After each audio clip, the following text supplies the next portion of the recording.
Hey yo, what is going on guys? Cash and Clean here, and for today's video I'm going to be doing a Shadowhunter build, and you can thank this person right here for suggesting it to me. And if you want to be responsible for the next video, drop it in the comments below what you want to see, a build, some kind of tutorial for Trove. I will try my best to do so. So let's get straight into Shadowhunter. Now you may already have noticed I am not the highest powering for Shadowhunter, but it's okay. I know how to build them, and I will teach you how to build them. So, assuming you have Crystal 4 gear, and assuming they're all pearled up, I would highly recommend doing that.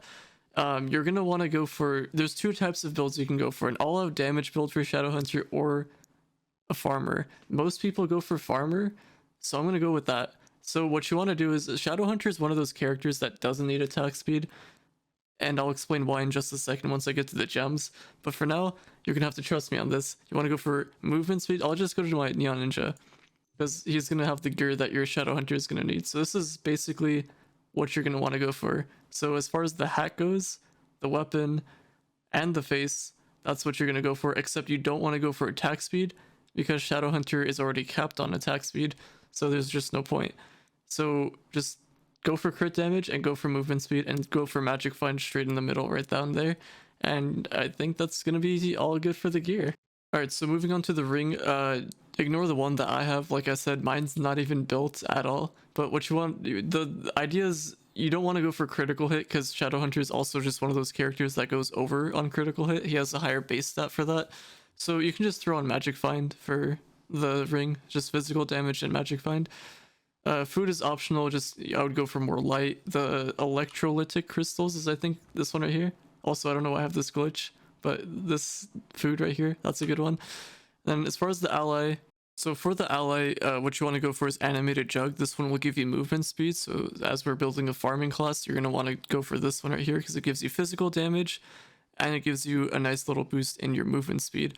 And if you weren't going to go for a farming class, you're just going to go for all-out damage, you can just go for jingles, and that will just kind of increase your cooldown, and you can recover that quicker, as it says right there.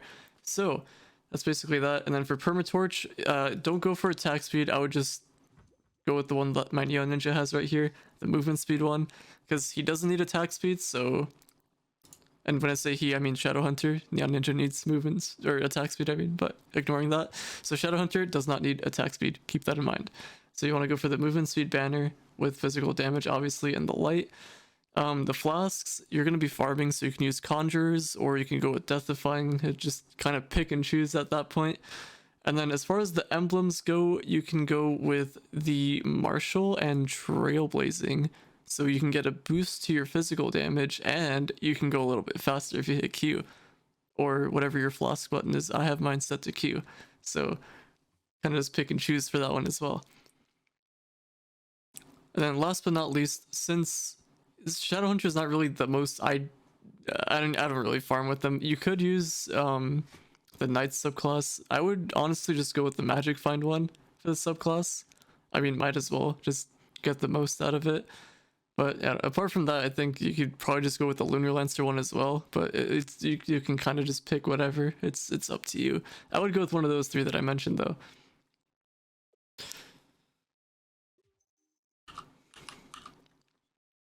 Alright, now, moving on to the gems. Like I said, mine's not built at all, so just, I will tell you what you need for your Shadowhunter. So, these are the ideal stats that you want: critical damage, critical hit, physical damage with no boosts onto critical hit.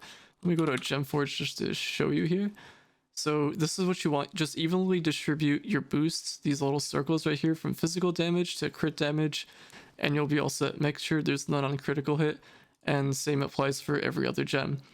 So since Shadowhunter actually goes overboard on critical hit, once you get to that point, you can switch one of your critical hit stats for maximum health, and that will basically fix itself.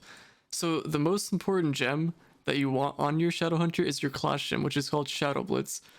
This is what I mean by you don't need attack speed, because this basically maxes out your attack speed, so you don't have to worry about that whatsoever.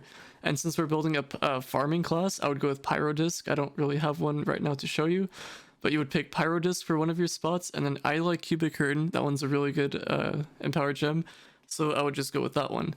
And then lastly, for this Cosmic Empowered gem, I would go with Vampirian since you're going to be farming with them, but if you're not farming, you're doing delves or whatever, you can go with Berserk because Berserk will give you more light, and light is good, especially for fighting Leviathans or delves, whichever one you want to do. So make sure you do that. Depending on what you do, you would go with all boosts into light, but if you're going for all damage, just evenly distribute your boosts that are not onto light, and make sure you have crit damage and physical damage, no critical hit on the cosmics, just like my other guides. Pretty simple. Sorry I don't really have a shadow hunter to show you, but you're just gonna have to go with what I tell you, unless you don't want to, and that's totally fine too. But that's just how you build shadow hunter. That's what I would do, honestly, if I was gonna farm with shadow hunters. So yeah, hopefully you guys enjoyed the video. If you want to see any more Trove tutorials, let me know in the comments below, and you can be responsible for the next video. And on that note, please give this video a thumbs up, subscribe if you are new, and I'll see you all later.